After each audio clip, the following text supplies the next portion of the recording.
of Requiem Radio, the most interspiced episodes where the co-hosts almost never see each other. But in this recent episode, not only do we not have a guest, but it's the duo. It is I. It is the people that you would have anticipated and expected to be here. Hazy Dialects, your often inactive social media personality, but still as skittle as ever, deciding to grace y'all with my presence along here with our man Solo Requiem. Hi, Solo, and can you introduce the audience and tell them where you've been and how active of things are going for you? Yeah, hey guys, it's good to be back. And for people who haven't been aware, I've recently got a new apartment place for myself. So last week I was pretty busy setting things up, and I'm honestly super excited to get back into doing this. I'm looking forward to seeing what we have in store in the future. In other words, he cares not for you, but for the roof over his head. How dare you deprive people of their free content? Honestly, I would never, to personally say, Kofi in the description. I'm not just saying this for you to personally fund me, but for this particular episode, there isn't any grandized idea or particular subterfuge of knowledge that we seem to develop and invoke to the audience for your listening pleasure. Today is just an audible case of shooting the shit, if you will. Today we'll be talking about gaming, some bit of politics, and mostly just a update Honestly, about wherever the both of us conversation as takes to us, what we're doing. Yeah, Yeah, definitely wherever the conversation takes us. I'm looking forward to it. yeah, we're just gonna Uh, you kind of know, you don't mind me asking, how was the last guest? I saw you did a solo episode. As your second one under your belt. Good job. phenomenal. McBeef, McBeef Chest, Chunk McBeef Chest is just a phenomenal person to talk. Really, everything just flows out easily, and since he has just a plethora of experiences to pull from, it makes the conversation so insightful and just more enticing to talk on for hours on end. We could have gone easily for another hour, but for our audio editor, I would refrain from doing so in future videos and audio tracks that I know he has to edit over. But again, it gave me a good perspective from a person with an outsider's view of Japan, being someone who has been residing there for quite some time. He gave me a better understanding of the community that comes with martial arts and being a practitioner in that regard, as well as how Japan decorum operates and functions, and how you should abide by rules that aren't often outwardly spoken and reaffirmed. Rather, they're just kind of unspoken rules that you should have knowledge of, being a part of the culture. It is uncouth to be very loud and boisterous, rather to be calm, respectful, and reserved. And even sometimes things that I've now been enamored into researching even further, sometimes growing a beard is seen as egotistical or it can be seen as unclean. So it's something of a pristine look to have yourself. Not the thing that we particularly touch on that podcast, but there are a myriad of other subject matters that we did touch upon in terms of decorum, societal norms, hierarchies, unspoken rules that I would heavily advise most of our audience to go and check that episode out, considering that it was my second solo episode, and I believe it's one of my best episodes under my belt currently. Yeah, sounds great to hear. I'm glad you enjoyed it. And I saw you guys are also talking about judo for a while. How's that? Judo was really interesting considering that with most sports, CTC is something that often concerns people as they get older.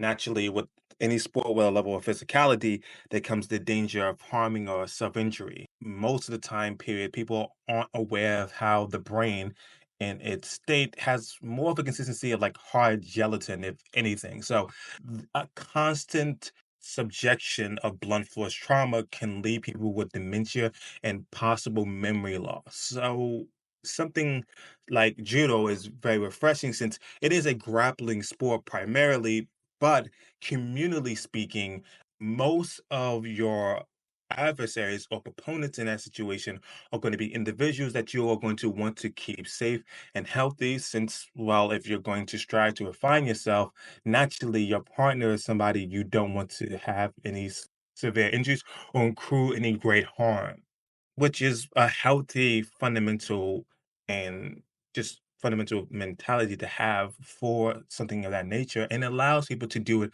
far beyond what we believe to be the natural breaking point for sports and hard play. So I like that about the sport specifically. Yeah, it always seemed more when I look at judo to be more choreography than fighting, and that's just from my like layman's perspective of watching them compared to other things like Brazilian jiu-jitsu or MMA. Any of these are like fighting forms. It seems like very, I don't want to use the word performative, but very choreographed where it just looks aesthetically pleasing. But the question of like, is this effective? I'm not really sure on because to the best of my knowledge, wasn't judo made by like to help women and like children fight off against like bigger people? As made as like a defensive martial arts title.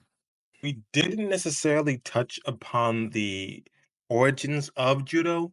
Mainly, we just went to his years of being someone who has done judo for quite some time. However, in terms of effectiveness, I am not someone who can speak towards it in any extent. You won't hear me basically acknowledge, like, have that knowledge on hand. However, I do like how aesthetically pleasing it is, and I think for the most part, some or a lot of judo's origins are traced back to more like sumo or into like fighting styles. So I don't know if the origins is just for preservation and to just simply for female offenses, since that comes with its own like realm of implications of is being the inferior martial arts. But for the most part, I believe that it has like old history, a long healthy history. But yeah, that's all I can say to that. Yeah, no, definitely. What was I gonna say? I don't know. I've always been really fascinated at sumo, and I've said this tons of times before offline, but I'd love to find a sumo wrestler who like knows English. I could get on the show and talk to us about that because I always find I don't know what you can call it. Sports martial arts should be very beautiful. Absolutely. I love seeing competitors uh demonstrations and showmanships of strength and ability. It's um extremely fascinating, especially watching them at the highest degree. Currently, one of my friends used to even host have a dojo that was residing in Puerto Rico. So that was a interesting thing and highlight of her life growing up as a person who was in it, but they retired at an early age and didn't pursue it to the modern day. But there's still some strength and techniques to teach you about holding your ground that I find to be fascinating. I think one of the best things about the martial arts in general is the level of discipline they teach you to have within yourself. No, definitely. And speaking of that, I'm kind of curious. We're talking about discipline and things. Have you seen what's recently happened with Nikocado Avocado? I have, and I've all right. So Holy shit. Do you want to fill in the audience on that? for those who are unaware, Nick Avocado is what we would like to call a mukbanger. Mukbanging was primarily in more of the Asian culture and where they eat copious amounts of food for long and extended periods of time, usually as an achievement or as a goal, something to impress one. It is actually to an extent and a skill. Like think of your eating competitions, and that's what mukbanging was supposed to be. Appropriated by American and Western audiences, it has just kind of become a type of content in which people just sit in front of a camera and eat copious amounts of foods that they will not finish in that time period. So mostly thumbnail candy, which is where Nick Avocado comes into the fray, being one of the most prolific and problematic creators within that genre. More on that later. Nick Avocado and mukbangers in general usually just eat food, and they also use this as a confine in which they can inform you about their life and how they've been. The first video I was introduced to by Nick Avocado was noodles, and this was during a dietary season where I was trying to bulk up and get more fit. But mukbangs are kind of hitting on some type of like visual pornographic shit. So it's kind of like, oh, I can't eat, so I can sedate myself visually speaking. And the video opens up with no joke. I'm talking about how he doesn't want to go to the doctor. His husband at the time, since Nick Avocado was not only a violinist, he's also gay. And he says he doesn't want to go to the doctor because he thinks he might have cancer. And so the debating about going to the doctors because he might have cancer and they spend a good minute just eating noodles and crying. This Oh, is you forgot to basically list the out another thing. He used to weigh like 150 pounds, and yeah, at his this is heaviest, how much did he gain? He's like 420 pounds or something crazy like that. I believe Nick Avocado was somewhere around that doing his heaviest, but this was the main appeal for many people, and this is how most people know of Nick Avocado. But initially, when Nick Avocado was making his content, he was actually a vegetarian channel built around mukbanging, which um basically closed off his palate to a majority of things he could have ate at the time period, eventually starting to slowly but surely get into other foods and abandoning being a vegetarian altogether. And he was also a well-known violinist. But this is the thing I find to be fascinating about Nick Avocado. From what people knew him at, his 411 to where he was prior, he had relative success in doing it. But it was through these controversies, this repugnant nature he had created around himself, and the rules of power. For those who are unaware, rules of powers are simply a way to garner influence and ability to control the masses at large.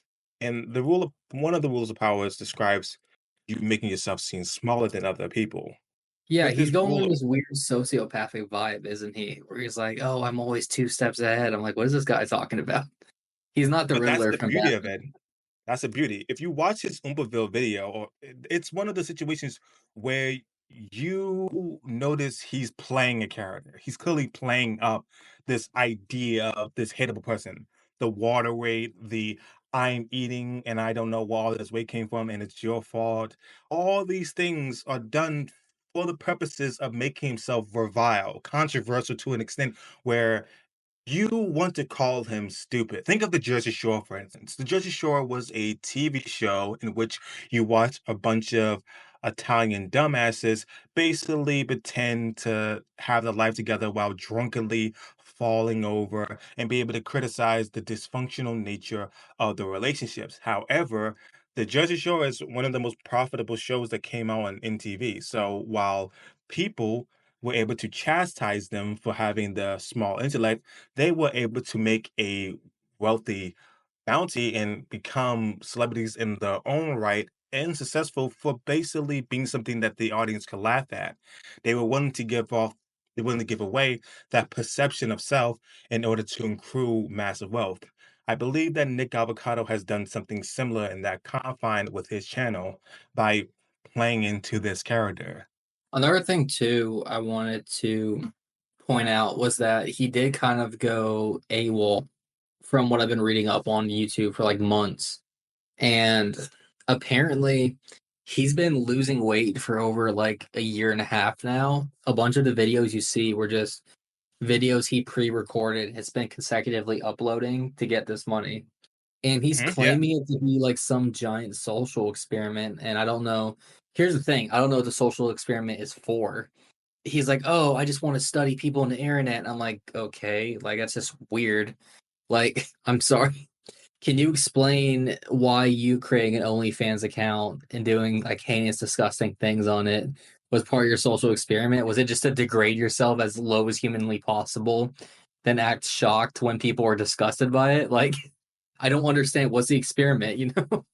And yeah, is this he did a video recently where it shows him like super skinny now and he lost all that weight, which is like good for him, he lost weight, but I don't Yeah, understand why I you would do that in the first place, you know? The 21 rule of power states, play a sucker to catch a sucker. The law suggests that making yourself the victim makes other people feel smarter, and by doing so, they drop their guard, allowing you to attack them without warning. I believe that a law like this could be applicable and is very apropos for what Nick Avocado did to Sundergaard. Because when it comes to the OnlyFans, I'm not going to say that having that social or digital footprint on the internet is something I would want or anybody would want. But at the same time, I can understand why doing something of that regard would make people look at him and think to themselves, oh, this is not a character. This is absolutely who he is. He's not joking. When Nick Avocado makes content, Nick Avocado is clearly a person in question. He's not like, for example, he got covered by PewDiePie, and I think Corey X Kinchin, who has 20 million subscribers. And while most people who are sensible would just roll over, he played into the whole drama and basically baited him into a fight with him, into a fight of going back and forth. One of the biggest channels on social media. And the video in itself is 40 minutes long, but it's one of his most viewed videos on his channel. He got a bunch of people to where he spends not even the majority of the video even responding to Corey's content because the segment in of itself is like not even a minute long. So he was able to milk something of that regard. And now when we look at the big reveal of Nick Avocado being two steps ahead, it's currently sitting at 28 million views, which is now currently his most watched and viewed video of all time. So I do believe that there's an impact in playing this character for the longest period of time, and he's definitely garnered success for people looking at him and being something to laugh at. While for Nick Avocado, it's all about been making if your end goal hasn't been immorality or perception of how people look at you, then being that idiot and being willing to do that for the sake of the amount of popularity he's had for over years, I can't say it's not a viable strategy. In fact, many people have tried to replicate the Nick Avocado sort of personality for videos. Hmm. And something I don't know. I just feel like there's a lot of internet like drama coming around, and I got a weird thing I want to pitch to you. Do you ever Mhm. notice that things on the internet happen in like cycles? As in, it's like, huh, I feel like we've done this before. Because the other day, the reason I brought this up, I know this is gonna sound really stupid, but there was like a clip that said like, "Oh, 10 years ago today, what does the fox say?" was posted. I'm like, "Oh shit, that was a flashback I forgot about." And then someone commented like, "Oh, this is, the skibbity toilet of this generation." I never thought in a million years I'd say that in a podcast, but yeah, whatever like brainwash today, you know what I mean? And I'm like, "Oh, so I guess like do we have cycles of brain rot?" And then I end up looking into it. It's like what was before that? Absolutely. And then before like the whole Fox thing, it was that stupid there was like this stupid video going around the internet of like a dancing baby to like the one song is like I can't stop this feeling. I forgot what the name of the song is. What's the No, name I of know that what song? you Is like mean. I can't stop this feeling deep inside of me. What is the name of that song? It was in like Guardians of the Galaxy too. That's gonna I, irritate I'm, me. But I'm trying yeah, to think of anyway, it. what I'm trying to get at I is think the like, song is yeah, it's a there's song things that called go in cycles. "Hook on a Feeling," or is that what the song? Yeah, something like that. But I just noticed that, like, things on the internet are in cycles. Same way as, like, as history, a lot of things in history you see a cycle of. But in history, it's a lot more gradual and slower, while in online, it's like way faster, I guess. Absolutely, and I also find it particularly funny when people rage and critique something like Skibbity Toilet, but then it's like, yeah, kids don't know real content. You mean like MLG? A lot of y'all Oh, making MLG montages. I don't wanna hear it. I don't wanna hear anything. I genuinely don't. The silence. The internet needs to have a moment. Like, even some of the things that kids used to do, like stop breathing unless somebody pushes in your chest. There is always some type of dumb trend that happens or occurs. And I think when you're older and you know well enough, it's easy to say who would ever do a thing when a child is, or at the very least, adolescence is the process of learning that to know better. yeah, it's To just me, interesting seeing how that evolves and changes over time. Something I didn't really think about until, like, taking a step back, you know? yeah. Oh, another thing I want to bring up actually, it happens with reality TV shows. Think Flavor of Love. When that show was on, they had this character named Becky, and Becky was a country ghetto white girl who was one of the most popular members of the cast for Flavor of Love.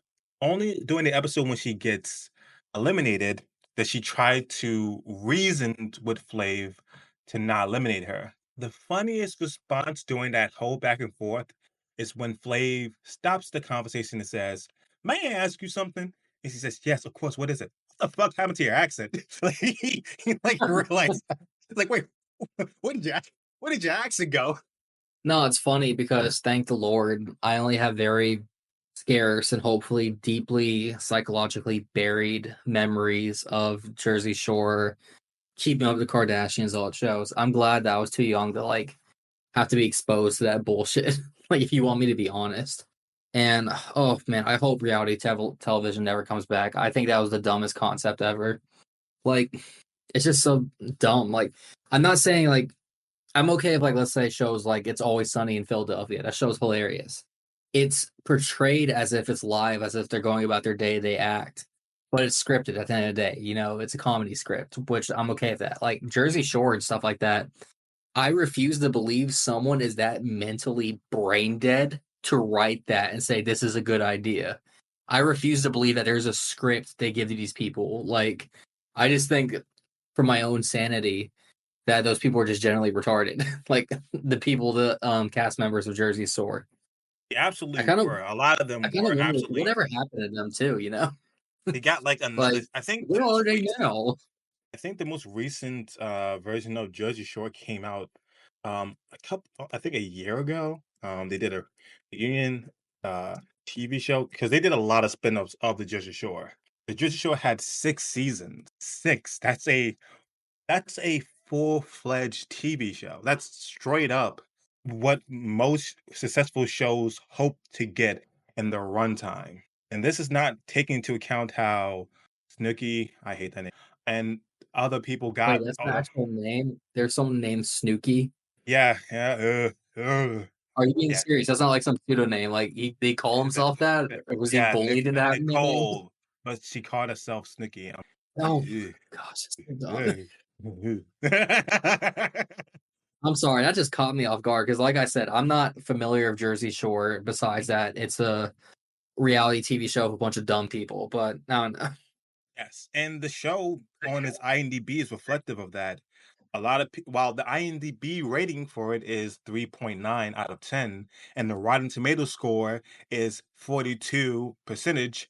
The funny thing about it, when it comes to Google users, it has a 78% rating on people liking the show. As much as people might say that a show is trash, some people just like watching garbage. yeah, another reason why we shouldn't have democracy, in my opinion, because people are stupid. I'm gonna just say it, man. Like I sit back, Hazy. You don't know how many times I go on a day-to-day basis and watch the utter stupidity of people in society and just question the reality of our government, the very fundamental aspect of democracy. I'm like, huh, maybe Plato, Socrates, and Aristotle were onto something saying that democracy is the mother of all tyrants. Maybe they were onto something saying you shouldn't let people vote because most people are stupid. Like maybe these people were onto something. They believe in the unique individual, the society is created by the special being, the under, yes, the champion of that, the one anime protagonist that to save us all. But I Yeah, I of agree. course I know who Sometimes that champion is. It's literally me. Like it's literally me for real, for real. I'm him. Feel This transcendent. philosopher of I'm him. It's just like Sola, what is your first enactment of government? I was like, I don't fucking know. Give guns to people. It was like good idea. I'm like, hell yeah, this is how we run government now. Speaking of which, the fact that the FBI, with the recent shooting, RIP to all the individuals in question and what has occurred, I believe that it was important that the father had been arrested for what had occurred since the police already showed up to his door and had informed him that, hey, your child has been making threats online about shooting people and then proceeded to the year after buy him his own gun. It's just sometimes those if there was ever a moment we like, some people don't need to have kids. Some people just so you Yeah, it's unfortunate because that shooting was actually 45 minutes away from where I live. So that was something that really sucked because there's actually a woman at one of the churches I go to, and her aunt works at that school. So she was very upset with the news. But it's yeah, no, it's really unfortunate because heartbreaking. it's unfortunate when you look at these things. Oh, this is something that was completely preventable. If I feel like I'm getting poli- real sick and tired between me and you, Hazy. I'm getting real sick and tired of always seeing on the news the FBI, the CIA radar.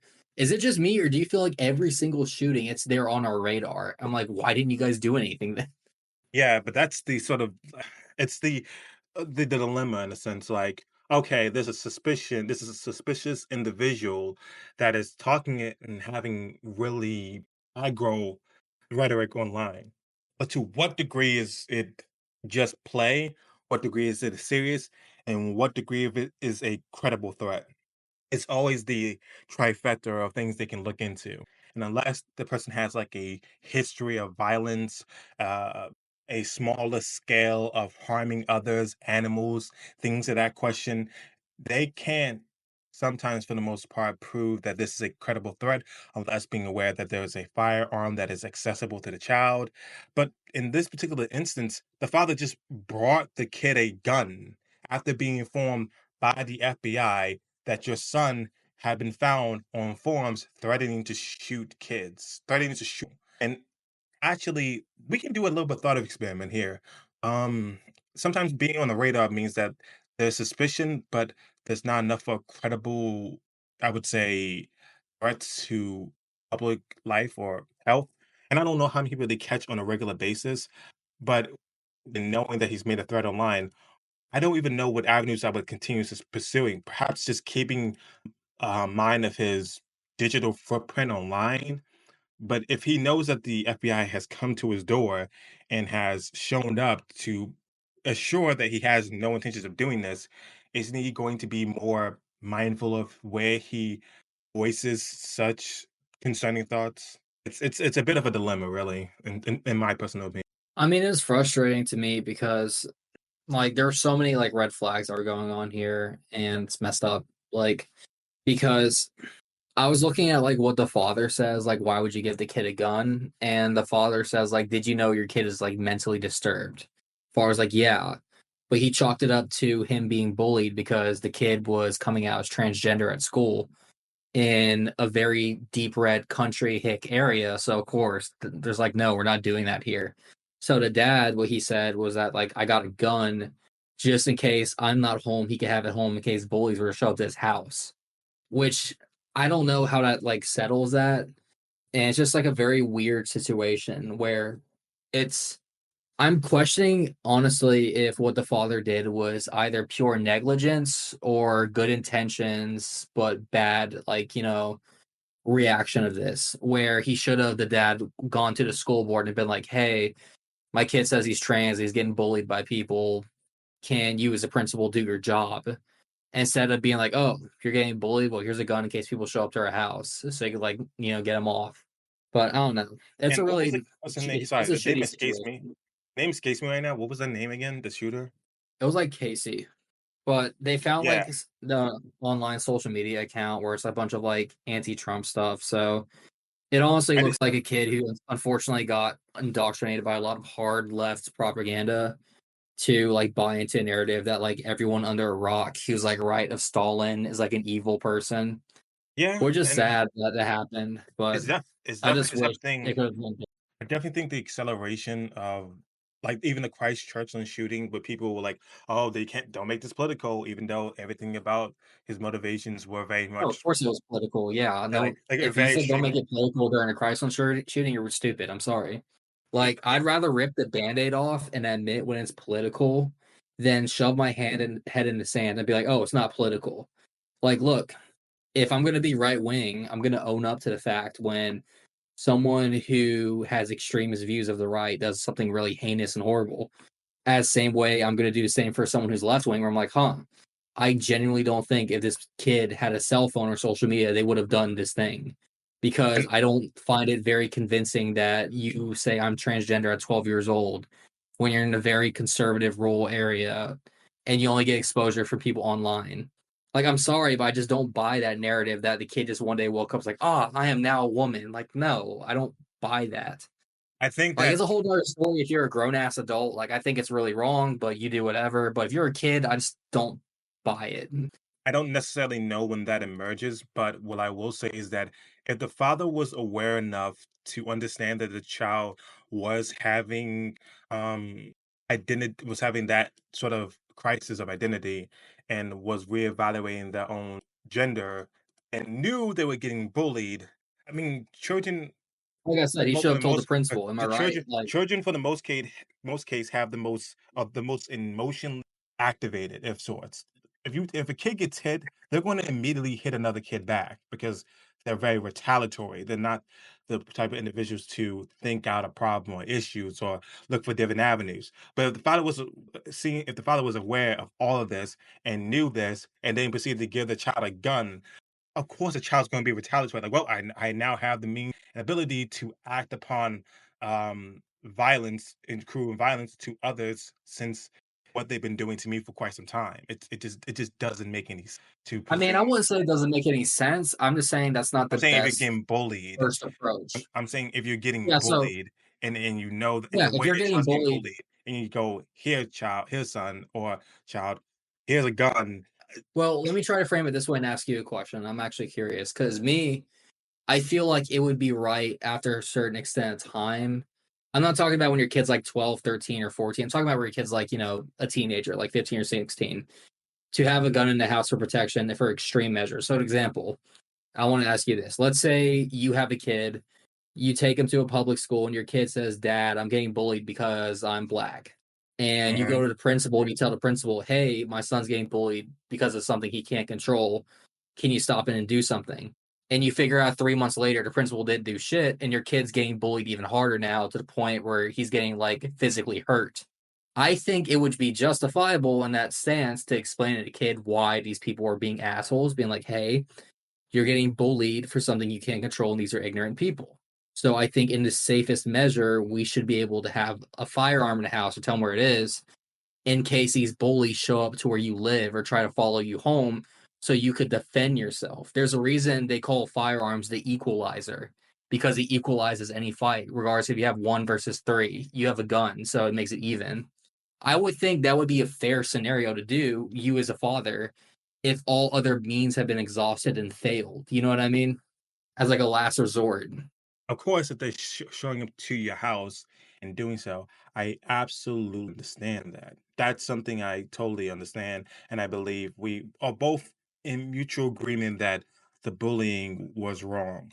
The problem here is that I'm not quite sure to what degree of accessibility the child had to the guns in their homes, but if it's to the degree where they could just obtain it without any barrier or the father didn't have the key Laying at on the that dad's point, shelf. That's where the rifle was. It was and literally you, laying on the dad's shelf. yeah, Not in a locker, not in a safe, on a shelf. You could grab it.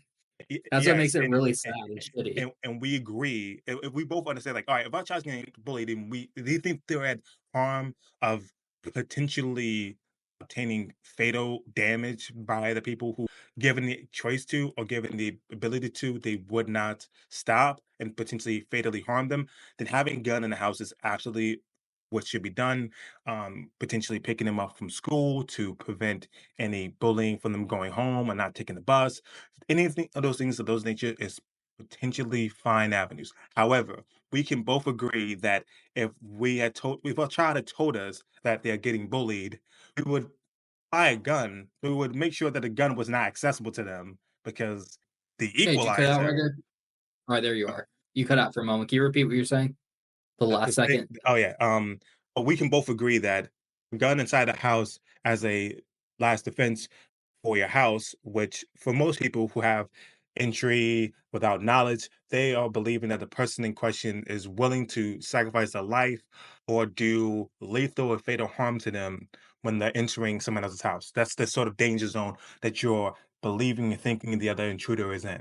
That's understandable. However, if we were both under the knowledge that a child was being bullied and we would not leave the key easily accessible in any capacity. That's what my threshold is at. I wouldn't make sure either the key is at a lockbox that I would only know the key of, I would know the digits of, or at the very least, I would make sure the key is always on my person. There is no way that the key is accessible to a child who just told me they're being bullied. Well, bit of a weird question for you, but what if, let's say, you were working extra hours one night and you had a kid, and a kid calls you at like really late, like 11 o'clock at night? It's like, hey, dad, someone's breaking into the house right now. Do you want to risk those very precious seconds where your kid has to run to your room, try to get into the vault, unlock it, get the gun? Or would you rather them know after a certain age responsibility, like, hey, here's the password. You do not open this unless emergencies?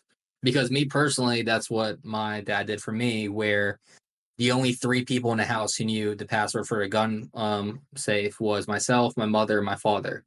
And he told me when I was like 16, when he said, when myself and your mother are gone from the house, if something happens, here's the code. Your job is to protect your younger brothers. I was like, all right, sounds good. Like, simple as that. Like, do you not see that as like being important as well? Or Under I think there's an importance to them.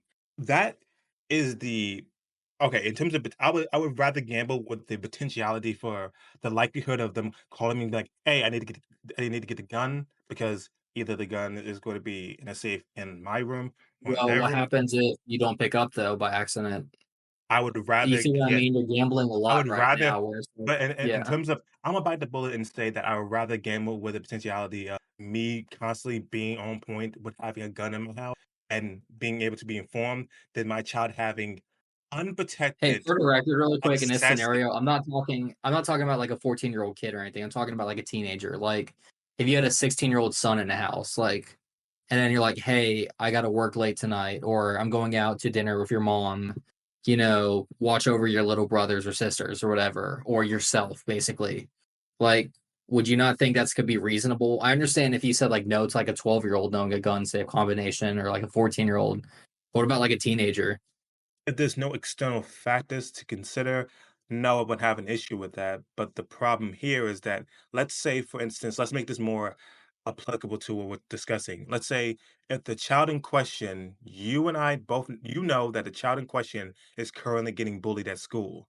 And in one night, you don't have any camera sources to reaffirm or confirm the different dangers of the circumstance, but your child has informed you that there is somebody intruding into the house, meaning that they need to know the code to the vault and to access the gun. Meaning that you have to trust, knowing they're being bullied, that they do not do anything else with that gun, that they use it for the purposes of That's a fair warding point. with. I agree with you. If you're throwing an element of bullied, well, I don't know. I'm still hesitant on that because if it's bullying to the extent where your kid is in fear of their life, as And in these people may show up to my house, I'd be considerate. I'm not saying immediately I'm going to throw them in.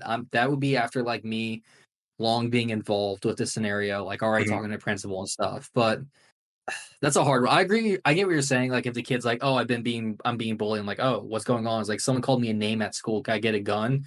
Like, of course, I'd be like, "Hell no, no, you crazy."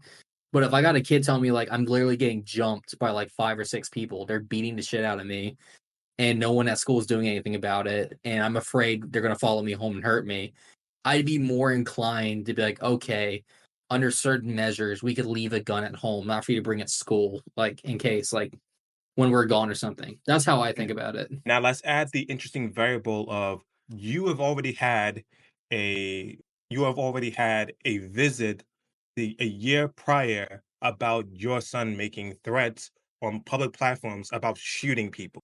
And in that situation, I can see the desire and Oh, want I to take my trust son's social them, media away. Yeah, but I that take my son's social I media I can away. understand the desire and want to trust them to not to only use it for what they asked of you in that situation, with the limited knowledge you have and the amount of seconds that are crucial in that situation. But at the same time, I can see the person leveraging it to basically exercise the amount of force that they want to do. Because the worst type of pressure someone can ever deal with in life is fear of being harmed from others. It will make people do abhorrent things. And so in this situation, it's hard for me to go, I trust you, knowing you've been bullied and knowing you've had a prior history of making violent threats on the internet. I don't know what you're going to, I don't know how much I can trust you to Yeah, not just take my word, use my trust, and then go, all right, and now I can enact on these people. I have the ability to enact on these people. I mean, honestly, that's a tough one. Like that goes into like how's the relationship with your kid and stuff like that. Like I'm thinking for this is just personal example again, but I have always been a very mellowed, chilled out person, and I've been very short to anger for like engagements. I'm pretty good at de-escalating when things get rough, but I'm also not afraid to like throw down and like beat someone's ass if they're like pushing in. And then you have my second youngest brother. He, on the other hand, is complete opposite, where he is dead silent, but he's like a walking time bomb at times. This is him when he was a kid, not now. But like him in like middle school, he was a walking time bomb where he would just take like a bunch of bullying and then eventually would blow up into these like very hard like fits of anger and rage where he'd just go around breaking a bunch of stuff. Like that's what I'm saying. It's really based on the relationship you have with your kid. Like you should know your kid. Like, hey, is my kid more like me in a scenario where I'm pretty chilled, relaxed, where I know I'm not going to like use a gun when I'm angry, or is it going to be like my younger brother who is when he gets mad, and like throws all reason out the window. And he's like, all right, going scorched earth. And that's just something you got to weigh into. But And I don't unfortunately think for it's me, an I easy believe that scenario at all.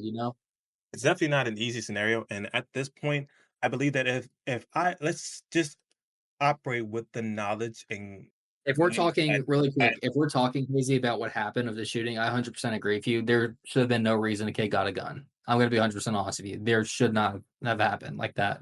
no, I believe that too, but I'm saying let's operate with the knowledge that like we believe that the threats are credible and we know that it's our child. I'm getting my child out of that school or I'm resorting to homeschooling them.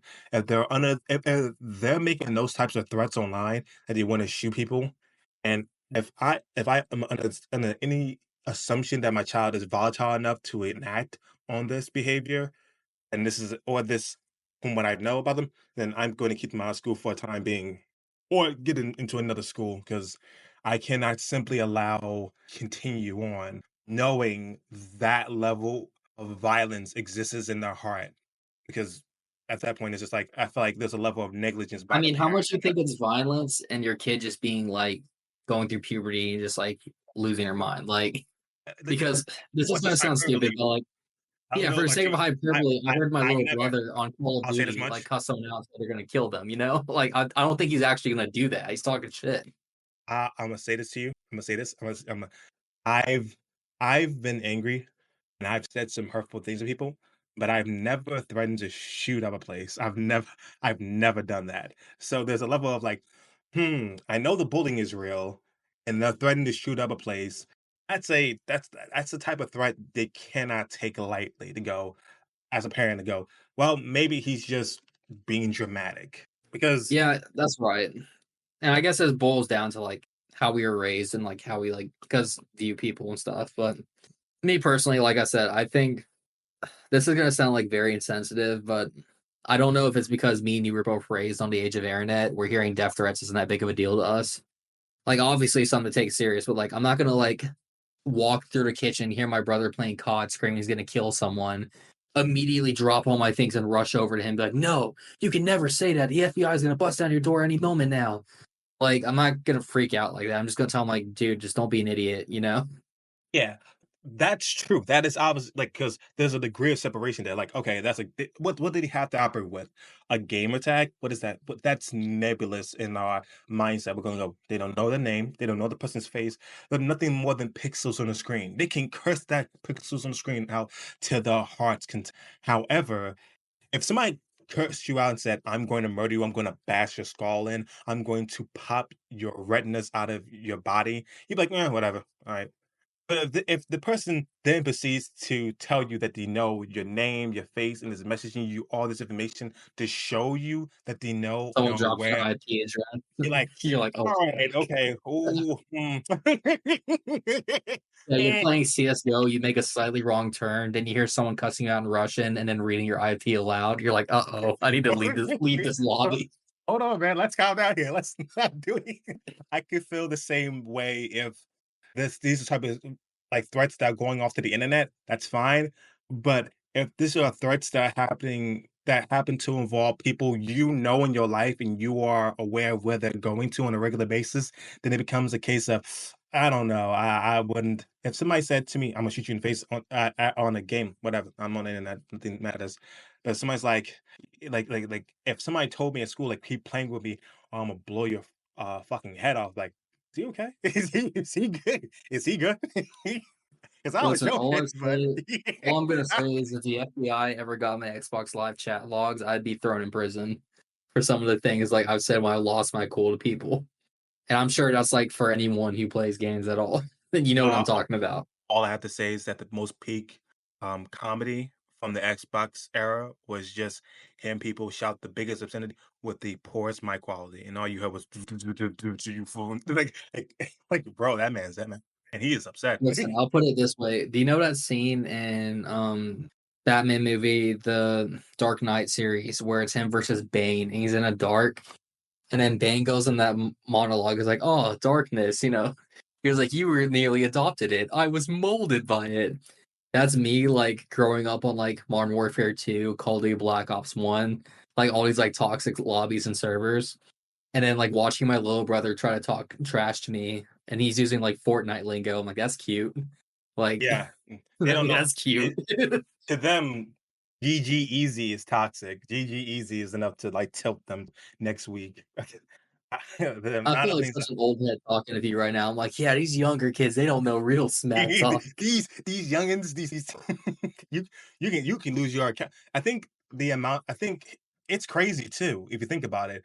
I think what's preventative measure for a lot of people to become more soft and oriented around the language is the amount of money some of these games ask you to sink into them. I was like, I spent over like I spent over $300 in my card account. I ain't trying to lose this. Yeah, the whole account thing has always been a weird feature. That's why I like the old Call of Duty where it was, like, more hooked up to your, actual Xbox account. Yeah, that is kind of like if I'm sorry, if I think if there's one thing, I don't even think this is a hot take. I think this is a Arctic take. I think this is a Leonardo DiCaprio and his decrepit body sinking and plummeting to the Trojan tundra of water. I think if you're going to ban someone's account, you should be able to refund them all the money that they spent on that account. Like, all right, ban me. All right, give me my money back. That Yeah, should be like the speaking policy. of, I got a weird question for you. So, I was talking to a buddy of mine, and we were discussing the most toxic video game communities, and I was wondering if you could make a top 5 list, what would it be for, like, the communities? Um, I would have to say, I don't know. For me, it was pretty much COD, a pretty easy one for me because that was the shooter of my time period. Um, I but I do have to say I've dealt with toxic communities, but no community made me leave quicker than League of Legends. I like left after I was trying to learn League of Legends. I was like, all right, bro, I can't do it. Yeah, I'd say if It's- I was to make a list right now, and this is just straight from off the top of my head, I think League of Legends would be number 1, CS:GO would be number 2, number 3 would be Dead by Daylight, number 4, I'd give that to COD, number 5, I'd say Overwatch, because Overwatch can get toxic sometimes, in my Overwatch opinion. is Oh, here's the thing, Overwatch can be s I've realized every time someone says they hate the game, they don't mean they hate the game. They hate bad teammates where you're just like where you just look at people and go, "What are you doing?" Or people who wait the entire round and don't say anything, don't give any advice, don't tell you anything, but are quick to say, "Wow, Orion is doing bad." I could have used some help. I was pushing and no one else went with me. And we have like 4 snipers. We have an Ana, we have an Ash, we have a Widowmaker, we have an Alari. No one pushed with me. Why is the entire comp snipers when we need to on attack? Why is the entire comp this? And none of you are hitting your shots. So, but it's one of those things, Yeah, in terms of league, ugh, I was trying to learn the mechanics. I was like, I can't deal with toxicity and being complete cheeks at the game. I can't do that. I can't do both. It's a little too much. Especially how if a game is going bad, now you just gotta sit there and a game just it it just becomes a miserable experience. You guys sit there in a whole game where you're just getting your ass whooped. So that's a bit of a reason I'm like, you know what? I don't think I want to play a whole game. I'm just, you know what I mean? oh, really? Yeah. Really quick question I wanted to ask you, and is it just me, or has there been a lot of actors that have been, like, losing a lot of weight recently, unhealthily wise? I can't exactly say who, but I do know that a lot of like ways that people go about fasting in the industry is insanely like bad dietarily. Like sometimes it's through like steam, weight drops for movies. The reason why even people who are aware of how bodybuilding works to any modicum, understand that the definition you get is from dehydration. I'm not quite sure I as mean, to I who this think could the be. reason I brought that up because I was thinking, like, first Robert Downey Jr., he went vegan, and he looks like a walking corpse. Like, I'm like, holy crap, like that does not look healthy. And then I think about people like Christian Bale, who Machina, I believe, is the movie's role where he went down to like 120 pounds and he's like a walking corpse. Same as like Joaquin Phoenix for Joker, where he went and get that skinny for roles and stuff. Yeah, But Joaquin Phoenix looked weirdest thing, insane for Joker. He actually yeah, looked I don't know how he did that and like didn't get hospitalized immediately. That was just so disturbing watching. Like I was like, oh especially in fuck. his underwear. I was like, I think any minute I'm looking at him like, is he gonna collapse? Yeah, and it's so weird because you see other movies of him when he's younger and he looks like a normal dude, and I'm like, what the fuck? But the reason I bring this up is because when you think of Dave Bautista, what are the first words that come to your mind when you think of him? Big, massive dude. Like the dude has always been a giant, but ever since I think Guardians of the Galaxy 3, he started wearing a suit over his body, and that was mainly because he just didn't want to do the arduous task of like bulking up for a lot of his roles. And I can understand that because Yeah, I think what how old is you know Batista he now? Like, recently. I'll send you a picture of this really quick, but you know he lost about 120 pounds, right? whoa, I He didn't know looks skinnier than Robert Downey Jr. right now. Like it is very disturbing how skinny he's got. I'll send you a picture right now. This is not edited at all. I want to get your reaction of this. Here, let me post it up in here. All right, I sent it to your Discord. Check that out. That's him as of today. whoa. Okay, now let me send you a picture of what I think of when I say Batista. And for our editors, please include these two images, the before and afters. That's what I think of Batista. That was him like last year. Uh, He lost that much weight in a year. you he's 55 I too. am not He kidding with you. That is literally him right now at this very moment as we speak. he looks like a doppelganger. No, exactly. It doesn't even look like him. And then people are like, "Oh, he's been gradually losing weight." I'm like, "This isn't gradually losing weight. That's a picture of him a year ago, and that's a picture of him now." like, Jesus, like he's I always been a big dude. There's never been a period of time, even when he was like cutting and losing weight, he's still been a big guy because people need to know he was a wrestler turned actor, and when he became, a wrestler, he had to get very lean. So you could watch like videos of him when he's younger, where he's very lean and skinny, but he's never been like this skinny. He's always been like muscular. You know what I mean? And I find it really disturbing just seeing him like that. I'm like, fuck, man, like what's going on with you? his most recent. I'm looking up something for this because that picture is insane to me. I think it's even weird. How tall is Batista? I'm trying to look.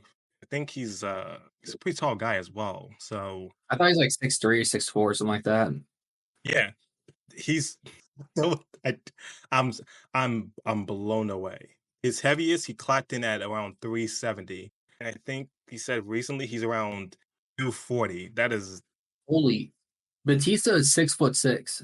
that uh, Dude, he looks like Slenderman. 6'6". I don't know. That might be verging on underweight for a 6'6" type of person. Yeah, it's just, gosh, I don't know, It's man. weird to see somebody that big just skinny as. Yeah, he's reaching. He's in the regular he's on the verge of the average IMDb for someone of that weight. He just looks like a pedestrian. He doesn't even look. If you had told me this is Batista, I would just been like, no, he like what? Nah, what? Who is this doppelganger? That's your twin brother or relative? Batista's always been like a big, massive dude. Oh, that's surprising to do with sometimes even supplements people are on or everyone I think remembers when the Hulkamaniac himself, the balding man with the bandana, running wild on Hulkamania and Donald Trump, that guy. Uh, Hulk Hogan. Um, for a little bit of lore, hazy dialect lore, info about your schizosuly. The first wrestler I ever became enamored with was Hulk Hogan. I loved his whole energy. I love Hell the yeah, brother. campiness. Yeah, brother. So so you can you imagine when I was just like when I heard the phone call, I was like, oh, oh man. I was just like, Wait, are oh you talking about when he said he would never let his daughter date a black yeah, guy or something like that? yeah. My father showed me that. I was like, oh man. No, it's funny, and don't make fun of me for saying this, but I know a lot of people who were haters of Stone Cold Steve Austin thought it would be him that got exposed. But he's actually like a really chilled, laid back dude. Like he just works on a farm and raises chickens right now. I love Like that's I, what I Stone love Cold Steve Stone Cold. Austin does. I'm like, oh, okay, he's just chilling. But when that was me before and after using steroids, he was like, I only used steroids one time. It was just this one time until I did it. I'm like, all right, but then when you watch footage of him, you're like, okay, dude, you was definitely on juice. He's like a year where he was Hey, not at on least juice, it's you're like, not as okay. bad as what's his name, Ultimate Warrior. How he said he was completely natty. All right, yeah, Ultimate Warrior was Yeah, if definitely he's natty, I don't okay. know. He like, ain't no way you're not juice. Ain't no way you're not. Ain't no way you're not juicing. You're just Like, insane. how do you say that with a straight face and just like feel like, what's it like to be a liar and just lie to people? You sit on throwing a lot. He's you ever say somebody sees somebody and go, "You're built like an action figure." He's the definition of that. This was the Yeah, year Ultimate after Warrior he was got insane. exposed. I sent you a DM. This was the year after he got exposed for doing basically being on juice, and the year some years prior, I believe, it was this. And he's like, "Okay, dude, you're not gonna." Yeah. These Holy. don't these don't even feel like the same. I mean, that is just whew. Ooh, Ultimate no, bring up the Ultimate Warrior is so funny to me because he's and just like John Cena as well, they're both built like action figures. They're just I think it was just that era of wrestling where it was just like big hairs, big muscles, oiled up, like, Conan Barbarian stuff yeah, that people just like seeing, like, big dudes. apt, extremely apt comparison. Like, yeah, Conan the Barbarian, like literally living gladiators, larger than life being. And I'm looking at a action figure of usually when you get an action figure, they were like, oh dang, they gave him definition out of this world. But then you look at this, you're like, you know what? This is not really even an exaggeration. This this is not even an exaggeration. This is just what he was built like. I really wish, though, part of me that Hulk Hogan didn't tank his career and reputation like that. Like, it sucks. It's like, what's the saying? Either die a hero, live long enough to be the villain. It's kind of like Yeah. of him. I was like, oh, that sucks.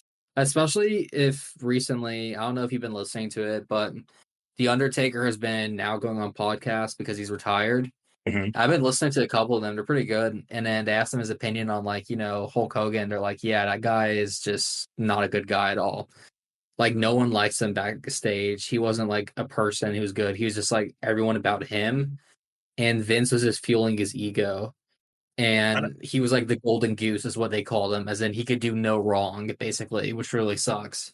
Unironically, he was basically the golden boy. He was the golden child of the wrestling. And to me, I think the one of the craziest things is when he tried to blame him for his injury to his body and try to tell the Oh, Undertaker he that he straight up boxed lied. him. Yeah, He's like, "Oh, you got he me, tombs. brother." Yeah, he lied. He's like, "Oh, you got me," and they made him go out and like a thing like that. It would have been different if like once he tombstoned him, he told him like, "Hey, let's sell this even more." Like you really got me. But he was just it was stupid. Like you're making whole like Undertaker at the time a new wrestler, new-ish, who's getting his shot, and pretending you got injured. And I'm just like, this is so stupid. And like you literally could see in the video when he tombstones him, his head doesn't hit the ground. It's his knees first and then head, you know? Yeah. He's like, "Oh, you got me, brother. Oh, yeah." And and until you start looking and investigating into Hulkamania, you start to realize how much of a compulsive liar like Hulk Hogan is. Andre the Giant lies. Have you seen the compilation of that? I haven't actually, but did you know that Hulk Hogan has a album, like a music album?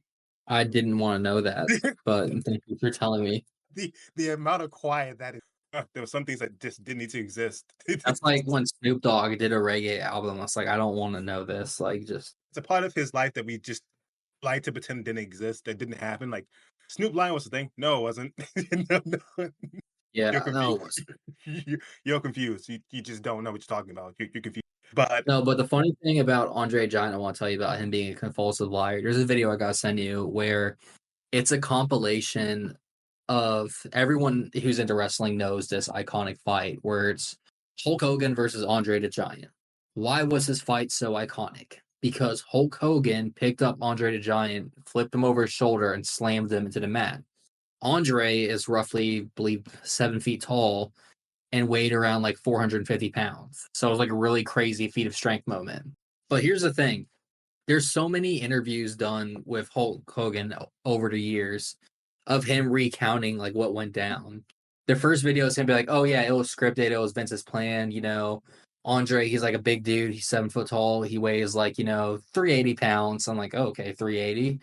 And then every interview progressing that, the story gets wilder and wilder. To the match was completely unscripted. By the way, WrestleMania match, the biggest match of the year, 100% unscripted. Oh yeah, Andre, he weighed 500 pounds and he was 7 feet two. And then like, I think he went crazy enough to say Andre was like 7 foot four and weighed like 520 pounds. It was the craziest lie I ever got. And he was like, yeah. And then in the moment, I looked him in the eyes and says, "We're doing this." And I lifted Andre up in the slams. I'm like, no, he didn't weigh that much. That's not how it went down. Like, stop like It's lying. it's so There's weird no because need to lie. You're like an icon. You don't have to lie. it's like somebody like snowboarding down Mount Rushmore, and you're like, "That's a phenomenal feat." And he's like, "Yeah, I remember the day I did it. I had some ice cream in my hand, brother, and I was like, oh, there's no way that this soft confectionery is going to last this time." Like, why are you lying about something that's already like amazing? Like, people are already like people believe this to be a legendary moment in wrestling history. Why you exaggerate? You just there's no need to exaggerate. Why you why you exaggerating like No, it's elements of the just story? it's sad because Ric Flair does the same thing too. And Ric Flair, I'm between me and you, I hate Ric Flair passionately. I think he's the worst piece of scum, only second to Vince McMahon, if you want me to be honest. Like, he is not a good guy. I'd say he's 10 times worse than Hulk Hogan, just as a person. I do want to Like say Ric though, Flair. I do want to say Yeah, what's that up? the Hulk Hogan and Andre the Giant is so influential to the point where, like, Alex and Hugo basically have a dance when you fight when they're the first people fighting each other in a game, and they're doing the Andre the Giant and Hulk Hogan stance when they're just staring at each other. It's such an iconic thing. Like, they've influenced video gaming and culture itself. So it's so weird that Hulk Hogan feels the need to lie about these things. But to me, the most erroneous and insidious lie is that there was a song about Wimberley and like a kid. He devotes a song to a kid dying and wanting to see him.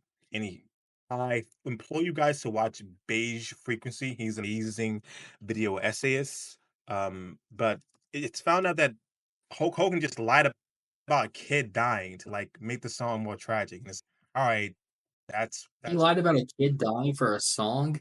yeah. Why? It's like, but why? But why though? Yeah, if you were to ask me, like, what are you think are the most influential matches of like wrestling? Like, if someone has no knowledge of wrestling, what would you recommend they get into? I would think my top five list would obviously be number one, Hulk Hogan versus Andre Giant, WrestleMania 3, because that is one of the most iconic matches ever. Number two, I would say definitely Undertaker versus Mankind, Hell in a Cell, 1998. That is my one of my personal Oh, favorite brother, matches. this guy's a jerk. He took one of my suggestions. That the fact that he chokeslammed him through the steel cage is just and did it twice. Like he threw Knocked him four over. of his teeth out that match. Four of his teeth, and he kept coming back. I don't think people Like, he had give. like a bunch of bones broken, and he just kept going. Like, but that was number two. Number three, I'd say, would be Bret Hart versus Shawn Michaels. Okay, okay, The yeah, sir. Okay, Because I like both of them. I think they're both great wrestlers, and they had a understand, great understand. rivalry. Number four, I give that to Stone Cold Steve Austin versus The Rock in WrestleMania 27. I think it was like 2001. But let me think. How many did I get now? Is that four right now or Yeah, five? you're on four. Okay, let me think of what a final one would be. Man, that's tough. I'd have to say I'll throw one in there for some representation with the Hardy Boys versus the Dudley Boys in TLC match in like 2001. That's a Because respectable I list. like that because that was a very acrobatic match, if that makes any sense. If anyone who knows the Hardy Boys, you know exactly what I'm talking They, about. That was them at their peak. they definitely have a gymnastic like showmanship. They have like almost like a like if you look at the Flight Brothers, like the Wing Brothers, another way to say it is just like the ability to like do a gymnastics. They're very agile. Oh, Hazy, I want to see. This is a litmus test to see if you're a true wrestler fan. What is your opinion of WrestleMania 30? WrestleMania 30. Undertaker versus Brock Lesnar. Oh, I You try to know start from exactly what I'm no, talking about. can we not? We just not? Why? I don't have a problem. I feel like alright, Did you I think don't have a Alright, here's problem my with first question Undertaker for you. Do you think the losing, streak deserved but to be why ended? it could have been ended. Why Brock Lesnar? Why out of everyone you had to give it to, why him? His whole I move thought set Roman was Reigns would have been a good choice it if was anyone. thank you. There was so many people who deserved it more than Brock Lesnar. Like, I just hated that not only did he lose, he lost to somebody who oh, my brain hurts every time they I'm decided sorry, but like Brock Lesnar, he's already a made man type thing in the business. There was no need to give him more hype. He already had tons of hype. exactly. He And has a name. really quick, I want to fill in the audience because I sometimes I forget we're even recording a podcast. I think we're just talking. But for the audience's knowledge, there is, unless you've been living under a rock, a character called The Undertaker. He wrestled for Hazy. Has he wrestled for like 25, 26 years? How long has he been wrestling? Because he I think he's just been now wrestling for recently retired. I think he's been wrestling for 25 years. I think you're probably on the money. Yeah, around 25 years. So he basically every single year in wrestling, there's what is their equivalent of basically the Super Bowl. It's called, WrestleMania. And what made Undertaker so unique of a character is he had the longest unbroken streak in WrestleMania where it was like 14 matches. And I remember, especially as a little kid, like seeing, I believe it was the first match you saw Undertaker win is like, yeah, whatever. Second match, oh, good, he won again. Third match, holy shit, he won a third time. Fourth match, he's not going to win a fourth time now. There's no way. He wins again. Fifth match, he's going up against, I believe, Randy Orton at the time. And this was when Randy Orton was getting close to like him breaking the peak. Like he was like the phenom, the legend slayer is what this guy goes by. Everyone thought, okay, it makes complete sense by the script. Randy is going to end The Undertaker before this picks up any steam. Randy Orton gets him in a pin count twice where everyone's like, wait, what? And you could watch this clip on YouTube. It sounds like a pin drops in the room when everyone's waiting for the count. And then when Oh they yeah, yeah, yeah. realize, wait, Undertaker Just a isn't quick going down. Just a quick Yeah, what's correction for up? the record. Precisely, Hogan has been wrestling for 33 years. Hulk Hogan's been 33 No, years no, or no, no. Undertaker? Undertaker's been wrestling for 30 for some reason. I Okay, had that thank just you. in my head. Go ahead. No, thank you for the correction. But for that match, Orton versus Undertaker, Undertaker kept getting back up, and then he eventually got lucky and flipped a pin and slammed him and then pinned him for three. At that moment, everyone knew this is a streak. That's five in a row. And it became almost as like hype in the wrestling community. The Undertaker's going to have an unbroken streak his whole career. And everyone was really for it. No one was like against the streak, really. Everyone was like hyped up for it. But once you had number 14, which is like his 14th match, was going to be his 15th one, you had Undertaker versus Brock Lesnar. And I don't know why they did this, and it really pissed me off, but Brock Lesnar beat The Undertaker, and it was extremely unexpected. I can't think of a single person who thinks it was a good idea. Like, I'm personally in the camp that The Undertaker should have never had his streak ended. He should have ended his career and set a legacy from that. That's my personal opinion. But I also respect people who say, oh, the streak should have been ended, just not by Lesnar, which I also understand. I don't agree with, but I understand the argument, so it makes sense. Yeah, No one in a that's like my million camp. years is going to say, yeah, it should have been Brock Lesnar to break the streak. That's insane to me. No one says that. Like, there's so many people who could have gone it. It could have been Kane. It could have been Triple H. It could have been like heck. People would have gone for even Shawn Michaels or Edge. Even CM Punk. No, they offered Edge too. They literally offered Edge. Vince went to Edge and said, hey, I'm thinking about having you in. I want you to end the streak on The Undertaker.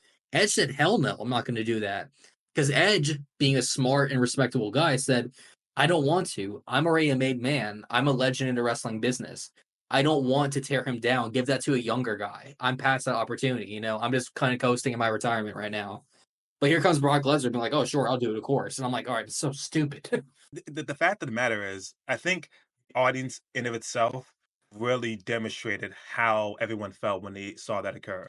There wasn't no hoorays. There was just a shock. There was just a shock of you did that. You actually thought that that was it. I did that. Yeah, even when CM Punk did all that disrespectful stuff and shit to the Undertaker, I was under the impression that like, oh, he's definitely gonna probably if there was anybody who was gonna break him, like the animosity and hatred and the controversy that would have erupted from CM Punk doing it, I'm like, that would have been so phenomenal. But no, Brock Lesnar, big, stupid, fucking caveman Brock Lesnar did. Ah, It just irritated me so it's, much. I'm like, it could have gone different. There could have been another way, but here we are. he said, And I don't he know. said, that it. I try not to remember it. I really try not to. You said, what do you think about that? I really No, try to. and Is it's that what funny happened? because I'm literally right now trying to think of a single wrestler that's been interviewed or person that's been retired because they all get asked this question: "What's your opinion of the Undertaker?" Second question: "What's your opinion of the Streak?" I can't think of a single wrestler who's like, "Yeah, that was a good idea." Like all of them said that was a horrible idea. Like they don't know why that happened. It's like I'm all here's the thing. I got you a question since we're a wrestling binge right now. What do you think Yeah, go about ahead. Roman Reigns championship and him being the face of WWE? Too forced. It was way too forced.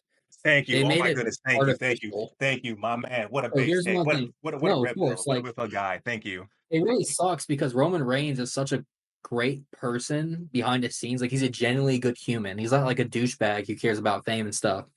It just sucks because like for him, like I said earlier, it would have been so here's how you know wrestling scripts are good if it's done by like what the audience are thinking or if it's artificial. And you can tell bad scripts are ones that are artificial. Like an example could be what's his name? The guy who always says like yes, yes, yes. He's a newer dude. Uh AJ Styles, I think. I think his name's AJ Styles. I think it was like AJ Styles versus the guy who dresses up as like Nightmare Dude, Bray Wyatt, I think. That match was so artificial and like horrible. Like it got booed a lot and then it was all hyped up and it just No, flopped. hold on. Daniel, Brian Daniel. Yeah, yeah. No, I'm thinking about two men with long hair and beards. Daniel Bryan. Yeah, that guy. Yeah, he's cool and all, but like he you know what? Unironically, he had some of the best like energy to be like somebody who could rise to that. You know what I mean? Like, potentially be the face. Like I felt like Roman Reigns just didn't have enough it factor to be like he's a good personality, big quaint personality. Like he doesn't feel He doesn't have enough struggle. That's the thing. dynamic. He's not relatable as a character. He's Mr. Golden Boy in the wrestling industry who didn't come up well. And immediately people say, "Oh, what about Cena? What about Cena?" Cena had a natural growth. He used to be the doctor of thugonomics. He was this random nobody, and he busted his ass off and climbed a ladder and had different character arcs and story arcs of him as a wrestler and an entertainer.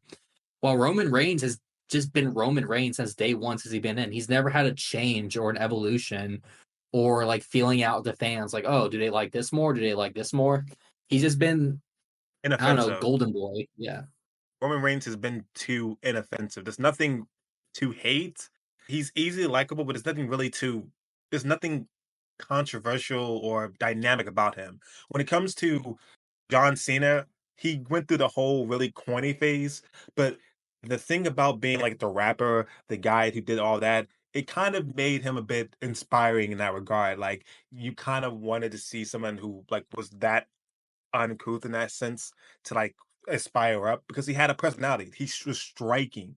The thing that makes a lot of people them is how striking they are. Like there's not many people who can come into the ring and you immediately know who they are by just a breaking of glass. Like, oh, Stone Cold's here. Oh, cool. Oh, shoot. Like that's the type of personality, and he kind of became almost like a hero in a sense, or like an idealistic individual. Like, he almost felt like a character, like the good guy, and that's what I liked about him. He became with so many people having arch villain and twisted and macabre imagery to sell themselves to audience. It was nice to have John Cena be the juxtaposition, American boy, the energetic individual, the poster boy who's just emphatically passionate about being the hero of the story. He was a good foil for that. While Roman Reigns feels very reserved. He isn't very edgy. He's like mean, but only to like a justifiable extent. He's not like he's good, but to his service. He's not like theatrically like good guy. He's very timid, and that's the thing about it. Like they made him the poster child, but he just to me never felt like he had a defining characteristic that could point to the goes. yeah, you should make him the face of the series. And that's why, I mean, hell, some of my favorite fights from John Cena happen to be the ones with Triple H because they feel like such mirrors, like drastic, different, like almost in terms of like different, like it's so different to me. What about you? What No, is your I'm favorite sorry. fight? John Cena versus CM Punk is his best match. The Y- Money in the Bank 2011. I think that's his yes, best match yes, I agree with. Yeah, because that, it's just so good, the contrast. Like, I think I'm granted to your point, I agree with you. Triple H is a very good contrast of Cena, but CM Punk is just so much better because CM Punk is like, hey, although you worked to get what you were, you forgot what it's like to be a guy at the bottom. You forgot what it's like to struggle. You forgot what it's like to have a shitty boss who treats you like garbage, and everyone's doubting you. That was a good match because you had the dual dichotomy of, like, John Cena being like, hey, let me tell you something about me. I never forgot. I still bust my ass off. I still do all these things. And the clash between both of them going back and forth. Like, that match was brutal and ruthless, and it's just such a great fight. I agree with that. I think Triple H could feel like the perversion of like what it means for the monolith of WWE and what it could be, and it felt like they were fighting for the spirit of like the company. Whereas I feel as though those I'm glad while CM Punk won that match while, against John while Cena too. yeah, while John Cena was like the poster boy of the WWE, CM Punk felt like anti-establishment, like definition of like No, I because he was threatening that match. Like, I please correct me if I'm wrong because this is a while ago, but the storyline was built around Punk threatening to leave WWE with WWE Championship if he won because his contract is about to expire. He's like, this is going to be my final FU to the big man of the company. So, like, he won the match in his hometown in Chicago. He took the championship and he left the arena like a dramatic exit and had everyone cheering for him because he was like a big FU where he like broke the system. Like, do you remember like he did that famous like monologue speech where he just sat down with a mic and started talking shit yes, about people with his yes, mic? That was yes, amazing. That was yes. raw. I was like, yes, let's do this. Because the beauty of that was him saying to everyone, like, I might, you might not like me, you might hate me, but you cannot deny my talent. You cannot deny what I do for. Amen to that. Like, Yeah, exactly, that's the thing. I hated CM Punk too. I did not like CM Punk when I was younger. I hated him. It wasn't until I was older, rewatching some of these clips and fights and like videos, that I gained a new respect for him. Because I'm like, huh, he's a guy who got dirt kicked in his eyes, but he doesn't give up. I just love the tenacity of fighters who never quit. I can't deny it. I have to respect it, you know? yeah. For me, what made me dislike when I was like, all right, this guy sucks. As soon as I was watching him fight the Undertaker and he dropped the urn, I'm like, hey, this guy sucks. Like, hey, this guy sucks. As soon as the urn thing happened, I was like, all right, bro, you're done. Jeez. I was I was his biggest hater at that point. Someone back him off of me. And the fact that he was willing to play that role of being the most hated person for that, to Brother, do I that, it don't was think that like, was a role. I think he was just being himself, if you want me to be honest. and Because then he he acts exactly the same off camera and in interviews and podcasts. I'm like, oh, this is literally just him. He doesn't even act. This is him being him. oh, by the way, let me ask you a question. Who do you think is like a really underrated um wrestler in the WWE or just wrestling in general? Retired or current? Doesn't matter. Okay, for retired, I'd give that to Mark Henry. For current, I'd give that to The Miz. Mark Henry is just an absolute phenom. I love that guy to death. And I feel like he always got shafted and he could have done a lot more, but he still did a lot in his career. Oh Like, yeah, the strongest man. Yeah, he's yeah. yeah, he's awesome. Yeah, I don't think he doesn't get enough flowers actually. Yeah, As because his basically half of his career, and this is a really sad thing about him. The first half of his career, he's treated more like a goon character, like a background dude who's like a henchman, if you will, like a jobber, basically. A yes. guy to show up, do dirty work, and get his ass kicked and get, swept under the rug. And then the other half of what sucks is the other half of his career, he started actually doing kind of storyline roles. But even in his storyline roles, it just portrayed him as like, all right, you're just a big, dumb, angry guy. You're no longer someone's henchman, but you're just a big, dumb, angry dude. Like Mark Henry constantly talks about it. He's like, look, I'm not just a big guy. I love acting. I love talent, the talent of doing this. I love a good story. Let me give that to the audience. And Vince never signed it. And Vince, I don't know if you know this, Hazy, but he said you look too thuggish to be a main character.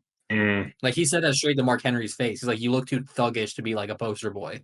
Which sucks because I honestly believe Mark Henry earned that. Not that he should have been given. He literally earned the possibility of being a poster boy fighter for like a good match or something. He was never really given that. That's just my personal opinion why I say he's underrated. Because even so, there's tons of matches by Mark Henry where I feel like he knocks it out of the park, where he's just amazing. I think that I felt that way about like like Sheldon Benjamin and Bobby. Like they felt like they had like the ability to be something more, but like they just I don't think they pushed them enough with like storylines.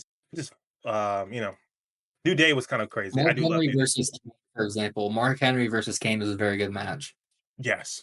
Again, it's just like I feel like he could have they really underplay their cards with people of that nature. For me, a personal favorite that's not that's definitely popular, but I just love Goldust. I just like having having this. I think What with era everybody Goldust we either talking? WWF or WWE era? WWF, Okay. Yeah, like that's the old Goldust right there. He was great. yeah, just with everybody definitely being the either the anti or hero. I think it always was great to have somebody who's just like the weirdo group of like of just wrestlers. Like oh, and everyone's like sweating, muscular, and just he's just coming out in a robe, just decked out in gold. It's just amazing. Really quick, I'm curious, what do you think are some of the best monologues in WWE? Because I'm pretty sure me and you both agree CM Punk's pipe bomb one was, I'd argue, is the best in the whole franchise. Would you agree? Well, It's between well, that and Austin 316. You know, after he won the King of the Ring match, and then he says like Austin 316 says, "I just whipped your ass." Like he yeah, gives that speech, and that's where it becomes iconic. I actually have a. All right, so let me just talk about Minecraft real quick. Was trying to figure out what I wanted my house to be built out of, just trying to figure out what's going on with it. And I decided to make it out of stone.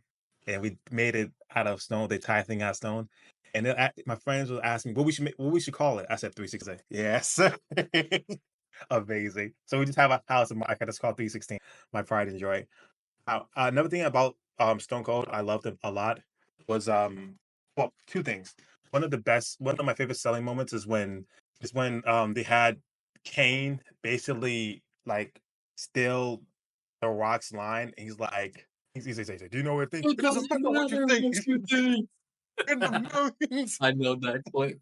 And he's just looking like, what's happening?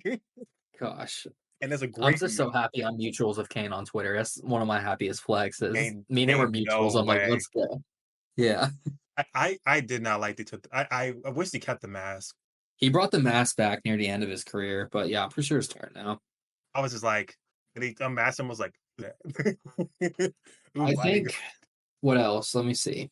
So if I was to think of monologues, I'd say this is me off the top of my head trying to think of wrestling stuff. Yeah, CM Punk's pipe bomb, Stone Cold Steve Austin's Austin 316. what do you Would think? you put The Rock up there? He has a couple good ones. Like I think about the one where he showed up with a guitar and like I think it was Chicago or Philadelphia, and he starts shit talking like the Phillies basically. He's like playing a shitty guitar and like just like making everyone hate him when he's doing a heel. Yeah, And he's like, yo, "Oh, well, why are you mad? The Rock knows it's true. You know it's true. Everyone knows it's true. They suck." And I was like, "Oh no." yo, The Rock is playing heel and going from the best way to describe it. What is it called? What's the best way to describe it? Going from babyface to a heel was just a legendary decision that changed everything. The same thing that happened with like Stone Cold and like shaving his head. It just elevated them. Like the fact that every sentence he goes from oh yeah, like the Rock doesn't care what the Rock like speaking in third person is just so insanely entertaining. I like that. Who have you seen that clip where it's The Rock and this is like in the early 2000s? He's just chilling, and these two dudes come up to him. They're like, "Can we take a picture? It's for a kid." He's like, "Rock's like, yeah, sure." The Rock would take a picture, and they took a picture as a Polaroid. And they started shit talking. It was like, "What a loser!" He's like, "Whoa, whoa, what'd you say?" He was like, "Look, you said that I was doing this for a kid. Now I'm gonna have to whoop your ass." And I was like, "Oh, jeez." Yo, And I gotta send you that clip because it's just so funny, like The Rock's acting or as the a Attitude heel. Era. Like, Another thing I thought was kind of crazy is any like clip of the Attitude Era is just I can't. I just the amount of kids that got in trouble for the Attitude Era, the or no, not Attitude Era, but specifically Generation X. I got suspended for doing the DX suck it to a kid on the playground when I was in like third grade. I remember being so confused, and I'm like, "Why am I getting suspended for this?" But then I was like, "Okay." Like I as didn't a kid, you don't know understand, it. like, what He's is just like, yeah, this is cool. This is a definition of yeah, this is cool. He's just like, go to the office. What did I do? oh my gosh. Absolutely What amazing. else And you know the one of the craziest fights they did, Yeah, what's up? especially is I do love the fact that for the long period of time they kept trying to get the Undertaker to break the longest time, and they tried to make him do the Rooney, the spin of Rooney, and he just Oh, had we were trying to get the Undertaker to crack, and then yeah he just wouldn't crack. they Oh, just kept the more wrestlers coming in and doing different routes. They're like just they, everybody was trying to get him to like basically break, and he just refused. You know, what my favorite moment is when what's that? Vince McMahon tries to go into stage. He tries to go into the wrestling stage, and he like literally pulls a muscle. So he's just sitting on the floor, like still trying to be outraged, but he's like just he can't walk. It's like the funniest thing. Oh, yeah. I have to send it to you because it's actually one of my favorite moments in like because he's like it's like the idea of still trying to like be in the moment. But in terms of some of the most craziest thing that you think is happening in terms of WWE storylines, what do you think is the worst? Because Montreal Screwjob, not a question. That's not even a question, my friend. Montreal Screwjob was horrible. That was the worst. I think for me, it'd probably still be like Kane, like the whole Kane, the whole having Kane have sex with like a, they say they have sex with a corpse is like yeah, wow. That was Look, I wouldn't say that storyline was worse. I just say that was like the weirdest. I'd give like the Kane doll thing, like that's the weirdest storyline. I'm like, why are you guys doing this? But I'm just talking about like worse. I'm talking about the Montreal Screwjob. Like Bret Hart, reigning WWF champion, and then Shawn Michaels, who was Vince's goose at the time. It's just stupid because Bret was scheduled to defend his championship against Shawn Michaels in a main event match. And Hart, along with a lot of people, because WWF was going bankrupt at the time, were leaving and going to WCW, which is World Champion Wrestling, which is WWF's competitors. But what made it so bad was that despite Hart agreeing to drop the title to Michaels at a later date and at a manner it's more fitting and appropriate, Vince McMahon completely ignored him, lied to him, and says like, "Yeah, yeah, we'll do this." And then during this match, McMahon basically told Shawn Michaels to force him in a very uncomfortable, like submission pin, and do not let him get up. And then he's going to tell the ref that he's going to force the ref to do a 3 count and take his belt. And that's so dirty because Vince is like, I don't want him to leave with the championship belt. So he literally just orchestrated the whole event and screwed over Bret. And what's worst of all, this was in Canada, in Bret Hart's hometown. Like, do you imagine how disgraceful and disrespectful? Because Shawn Michaels literally pinned Bret Hart with his own finisher move, with Bret Hart's finisher move. And I'm just like, what the heck in your own hometown? Like, that's and just the whole at the time situation was period, just so dirty, and it they were pissed me definitely off. two And I'm like, respected legends. They were definitely respected for their own def like these two people were like at the height of like in terms of popularity and like I love the rivalry and all that, but it was such a like odd way to go about it. Like the fact that like even if people go back and watch that clip, you can see like Michael looks confused and all that. So it's like, all right, I guess that it no, is he was angry. He was cussing it out. And after the event, it's kind of funny. Vince was backstage, and Bret Hart immediately rushed backstage. And Bret broke an entire door down and started like scouring the whole area, asking their fighters, "Where's Vince? Where's Vince?" And it took like 4 or 5 fighters to hold him back until eventually Vince told them, "Let go, Bret. Let him come to me." And the yo, moment Bret walked up to Vince, he punched him square in the face and broke his nose. And then they immediately pulled him back. And then Vince McMahon later said like he did that because he felt like he owed him that. I thought it was like so shitty of a move, but like I don't know. and that's not even like and on top of that, prior to that occurring, um he just spat on like Vince McMahon. Like the fact that he just looked at him like spat on him, like that's crazy. I've in terms of just blatant disrespect, how he like, but you can understand it knowing the history. Like he just spat on him like right then and there. He's like, if Vince McMahon didn't even like yell or nothing, he's like kind of like him acknowledging, like, yeah, I'm kind of a piece. I'm kind of a bad person if you haven't noticed. Yeah, I'm trying to remember. Correct my memory on this, but was it the Undertaker who, at the time, like afterwards, when Shawn Michaels was supposed to give up the belt, but Shawn Michaels refused to, didn't want to. Undertaker sat backstage, says, "You're going to give up the belt this match." And the Undertaker literally wrapped his hands like getting ready to fight someone. He just sat there and watched from behind the screens the whole match, waiting for him to get pinned. And the moment Shawn Michaels got pinned, he unwrapped his like fist and went back to like doing what he was doing because he was like ready to like beat his ass, basically, like not acting like in real life. Oh, whoa. I don't know if I can I need to quite send you that clip if you're not familiar with that. But yeah, Shawn Michaels is kind of a douchebag, but Email It Out definitely became a great dude. But that I love Undertaker because he just is a very, very chill guy and very relaxed. I really now I gotta ask you a question. In terms of Undertaker, what was your favorite iteration of the Dead Man? mm, that's a tough one because I like them all a lot. Let me think about that. Um, that would have to be a very close one between the Big Evil, I'd say, and that was when he was a lot more darker and brutal. And do you remember he had like the Unholy Alliance? So it was called that whole group that followed him around with Paul Heyman. Yeah, yeah, Like yeah, I'd say yeah, yeah. that iteration because that iteration was right before the Dead Man one. That was like from 2004 to 2009. I'd say there's that one, and then I'd probably say what's the one where he was a biker? I mean, that's American Badass, right? Yeah, yeah, yeah, it's early 2000s, like from 2000 and was like 2000 to 2000 and like I want to say 3 or 4, but I'm pretty sure it's 4. Those are my two personal favorite. But if you want me to be completely honest, every single one of his iterations are great. Like I don't have any complaints for any of his iterations. I think they're all amazing.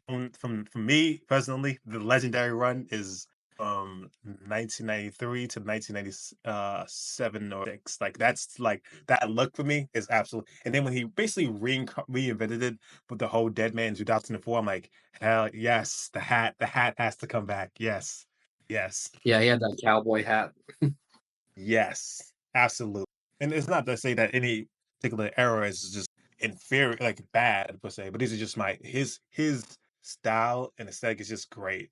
And the whole Kane and even the whole Kane thing to have like to have the whole brother combatants and do that and just have them. Having Kane rip the door down was insane for like that Yes. because you know that wasn't a prop door, right? The prop door was on the other side. Oh, Kane thought that was a prop door and he ripped an actual door off of its hinges. I did not know That that. is that's if you watch the clip, you'll see him struggle at first where he goes shake, shake, and then he pulls. And he says the first two time he pulled it, because they said the prop door pulls off immediately. The first time, two times he pulled it, it didn't go off immediately. He said he got a huge adrenaline rush and didn't want to look stupid on camera and just like yanked of all strength. He literally just ripped a full door just clean off of the cage and went in there, which is absolutely insane. But In terms of peak design for Kane for me personally, it has to be yeah. This is the best one. This is just the best design. His early design, just the red and black leotard design. I just love with the mask. Like everyone has like a bit of a chain look to it and a like a rock look to it, but this design right here, I absolutely the one glove. are you talking about like his classic design where it's like Yeah, Monster Cane? yeah, Is that the I big put it in red the and comment yellow? section. I Yeah, put it, that one. yeah, That's the yeah, OG cane right there. yeah. Big red. That design and them to be a I love the fact that they had them be a duo for a while, Undertaker and Kane be a duo. They're like my two favorites like for a long period of time, just in the ring together. You got these giants just choke slamming people, just He's bigger than Undertaker too, by like a good 30 pounds. He's a big guy. yeah, they're giants. Yeah, people understand how look up pictures of Undertaker or Kane next to their fans in real life. They're literally very, very big people. But You know, the funniest thing that happened was that someone came to Kane wearing like his big red outfit. It's just the funniest thing in the world. It was during a meeting, and it just shows you how small the average person looks wearing his clothing and attire. But to me, question: Um, Yeah, we w- should be wrapping up soon because I oh think we're yeah, getting close to over 2 hours now, and I don't want our editor to be mad at us again. true that. But in terms of questions about just since this is basically just a podcast about wrestling at this point, one question I would like to ask you: what was another upset for you in the WWE? Leave it off. Like what are some like matches that you just thought they mishandled or storylines you thought they mishandled? Well, we already said Brock versus Undertaker. Hmm. Let me think what else. I'd say Chris Jericho versus Stone Cold Steve Austin is another bad one because Chris won the championship and he defeated both The Rock and Stone Cold Steve Austin the same night. And it just seemed, look, you're going to have a lot of people who are going to hate me for this. It's probably going to be my most controversial wrestling take of the entire night. But I'm sorry. I don't find it believable that Chris Jericho could beat The Rock and Stone Cold Steve Austin, or both of them were in their prime and their heyday. It just seemed weird to me. Thank you, thank you. No, thank you. No, thank you. I'd also say another one would be Yokozuna versus Bret Hart. Like, Yokozuna should not have beaten Bret Hart. I thought that was stupid. Like, that's more for WWF, though. That's like 90s. I think I don't know. But if you want me to go recent, let me think. As recent as I could go would probably be Seth Rollins versus Dean Ambrose. That was a Money in the Bank match where Seth Rollins won. And I just thought that was so weird because, like, he was set up to be heel to get his ass kicked, not a heel to win. A heel to win is someone like The Rock or, I don't know, Sting or Holy, these guys. I've been telling people that for a long period of time because I actually like Dean Ambrose a lot, and it felt like they were building him up. And Seth felt like the perfect unlikable person to lose. So when that doesn't happen, you just like I think the reason why is because they just didn't have anybody who was as unlikable at the time period as Seth Rollins. That he was too It much, just felt forced. Yeah, it just felt forced. I was like, why are we doing this? and it's like No, I like one I will not apologize for. I am very happy Kevin Owens beat the shit out of John Cena. I will not apologize for that Elimination Chamber match. Because good, like John Cena was like he was on the verge of getting too much over, camera's time. Or like, I don't know what you call it, where he was becoming more golden goose, where it's like, oh, John Cena's undefeatable, yay. And he I'm always like, oh, wins. thank you, Kevin Owens beat him. He always wins basically. So it was like okay, that was like I think that was a good moment to like show like, he's mortal. Like he's not gonna win everything. I think one of the funniest situations that ever occurred is you remember the country boys? I'm trying to think of the name. Um the guy with the lantern. I actually Oh, the Wyatt family. yeah, I actually like the lantern, like the Wyatt family. I actually like that aesthetic better than the thing they did afterwards. I do respect the amount of effort and time that went into creating that, um, his reincarnated aesthetic and the design, but I thought it was hilarious as hell that the audience online so this was during the time period where they was really trying to incorporate phones and getting the audience more involved, and they were trying to say, "Okay, do you want, um, John Cena to fight one of the, family members? Do you want to fight 2 of the family members? Do you want to fight the entire family?" And then he voted from them to fight the entire family. I'm like, they voted for John Cena to get jumped. That was just to me, that was funny. That was a funny match. Like you see this Rest in overwhelming peace to Bray Wyatt and Luke Harper, though. It sucks that they're both gone. yeah, I really like Bray Wyatt a lot too. That really bummed me out.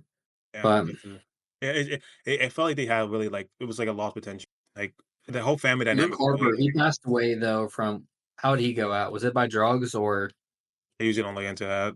But I posted a picture of the in the comments in the radio section, just comments.